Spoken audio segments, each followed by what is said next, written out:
No, great stuff. Yeah. Good game. We need 3 points, another 3 points. Yeah. 2 games. Yeah. 2 clean sheet. 6 points.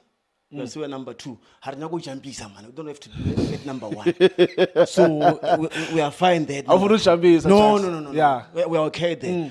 And again, man of the match, Aiden. Chiefs player. Yes. Aiden Amakhosi. Straight from the development. One thing is Hugo Bruce watching. Now. No, I'm just asking. I don't have to. I'm not fighting. It's Hugo Bruce watching. Afcon, yes, I'm going to say. He is out here. So something needs to change. Something needs to give. Yeah. So I'm just saying to him, wherever he is, I know they watch Kaizer Chiefs. Yeah. There's no one who doesn't watch Kaizer Chiefs. A well-performed Kaizer Chiefs is good for the country.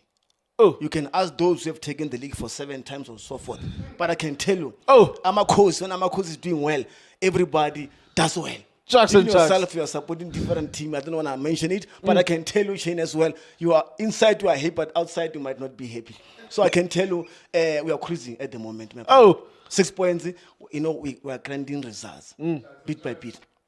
But to the coaches, they mustn't change too much. Yeah. If your starting 11 has won your game, why do you have to change the next game? I mean, in terms of today's game, nobody didn't start with the game, and it did score against Stellenbosch. It's just a question out of the way. Opa made you a bucky. It's not a bucket. It's a Hilux.